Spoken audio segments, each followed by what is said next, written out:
Today I'm going to review the first ever waterproof self-flying drone, especially when it comes to wing foiling. Let's go.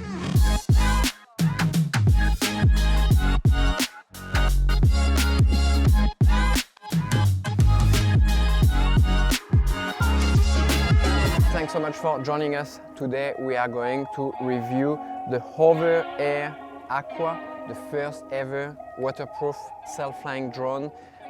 Especially when it comes to wing foiling. Over the next few weeks I'm going to release different reviews when it comes to different disciplines. So whether it's pump foiling, downwinding, so you can see a bit of like the contrast with different type of activities where, you know, with pump foiling, calm conditions, more predictable movements, and downwinding where more extreme conditions, a bit more fast moving subject. So the first thing I want to show you before I show you the clip, because I want to show you a one clip, no edit, so you see exactly what you get with this drone. But when you get the box, I want to show you a bit of like what you're going to receive. So of course you're going to receive the drone, you are going to receive with the Fly More combo 3 batteries where you can, with the charger, you are going to receive the lighthouse, which is basically this like little remote in a way, but you really only need one button. I've only used one button really. This is going to go on your arm and it's going to allow the drone to follow you.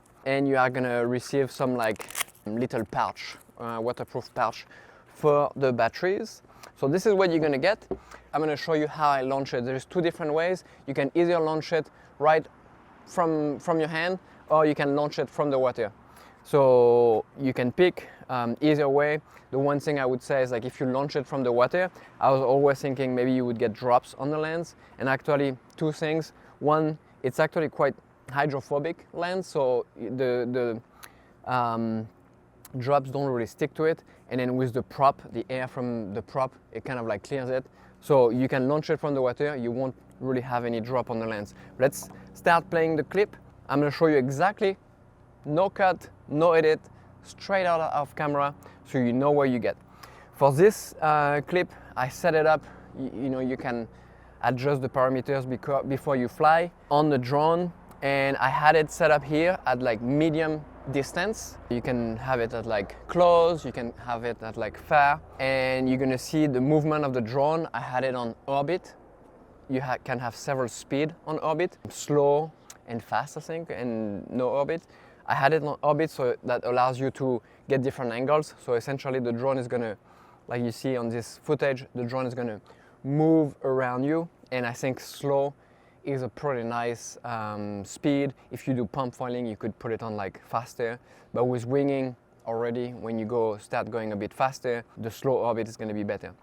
So you can see the distance, you can see the movement. It's pretty incredible how it's going to follow you. You don't really need to do anything while it's flying. It's gonna follow that little remote. When the wing is between you and the remote, there is no problem. It doesn't really lose connection, so it's gonna follow you. Now, something that is worth noting is, you know, obviously here we are in like light conditions. I think it's pretty ideal in those type of conditions, and I'm like adjusting my movements based on the drone position. If your drone is downwind of you, obviously it wouldn't be ideal to go into a jibe and go toward the drone. It's going to avoid you, but in terms of like getting the nicest footage, you still want to be do a movement that's going to be on the trajectory of the drone. If you challenge the drone, it's gonna be okay, but you know, you might not get the smoothest footage. What's really cool too is because it floats, that ring above, like around it, even if it would touch your wing, you would bump into you or whatever, it wouldn't be really a problem, because you can bump into it. It's not, you're not going to touch the props, so that there is no risk for that. And you know, of course, if it drops in the water, it's not a problem. I actually prefer to land it in the water. I think that's pretty much the easiest way. When you are in the water, you are in the middle of nowhere, you just let it land in the water and you go pick it up. Something that I want to mention for sure is, you can see the footage here, there's nobody around. And I would say please be respectful. Don't go to your local spot that's super crowded and start flying the drone around with everybody. I think it wouldn't be very respectful of everybody riding around. Nobody wants to hear your drone buzzing around. So just make sure that like if you go to your local spot, get away from everybody. You can move around. You can go somewhere with nobody around, and you can launch it from the water. When I do bring it with me, I actually get this waterproof bag. It's a 5-liter waterproof bag. I put it in there. It's kind of like just like a way to carry it. It actually doesn't necessarily have to be waterproof, obviously, because the drone is waterproof, but I just like to have that. So when I'm like on the power wing, which I will do a review with the power wing, I put it in my pouch. In this situation, I was literally just like holding it when I launched it again from the water.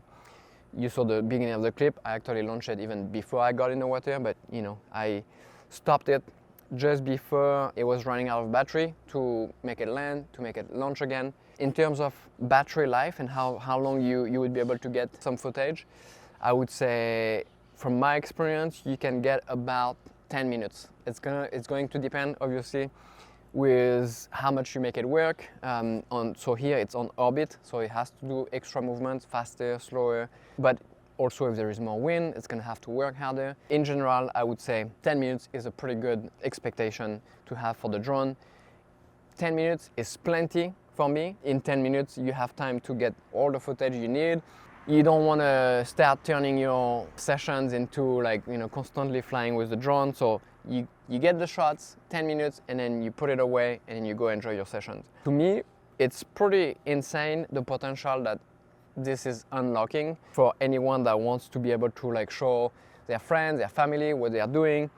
Here you have a way to, very easy, you push one button and off you go, you do your own thing, and you're gonna get some pretty incredible footage. So, like I said, all of the movements I do, I just did a tack.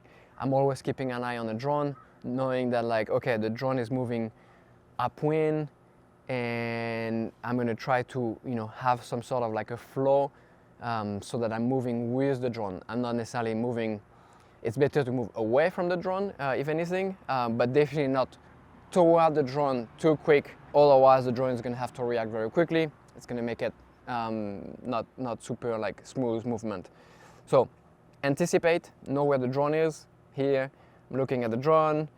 You can wave to your family, show everybody your spot. Some pretty cool conditions, and yeah, as long as you move away from people and be respectful of everybody, I think you will be totally fine. For wing foiling, if you wanted to use it for waves, I would put it on no orbit, so it would just be following you from the back. That would be a lot easier for the drone to handle, because when you do orbit and if you are riding waves, you're gonna go maybe back and forth. You're not gonna always follow a consistent path, and so it's gonna be a bit more challenging. So like you can see here, the wing is totally in between me and the drone, no problem. It's gonna keep following me. And here I did go toward the drone. It was fine. You see, it reacted, but it took a second to figure out, okay, I need to move away. It could be a great tool also for analyzing your technique. So here I'm doing some pumping. So if you want to improve your pumping, if you want to improve your jibe, your tack, it's a cool way to see what you are doing, to be able to progress. If you fall, it's not a big deal. Everything is waterproof. The remote is waterproof, and it doesn't really lose you if you go underwater for a second. It's just gonna stay right there, and it's gonna catch it again. Sometimes it does disconnect here and there, but honestly, it's gonna find you right away. So let me know what you think. If you have had the chance to try it, I would love to hear your thought. I was given this drone to review, so just to be honest, and I do have an affiliate link with a code, so if you want to use that, I do make a commission. But honestly, I show you one clip, no edit, so you know exactly what you're gonna get.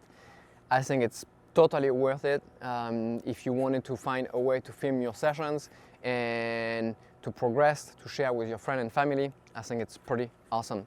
Let me know what you think in a comment, and I will see you guys in a next review with this drone on another discipline. Get out there, have fun, and show me your footage.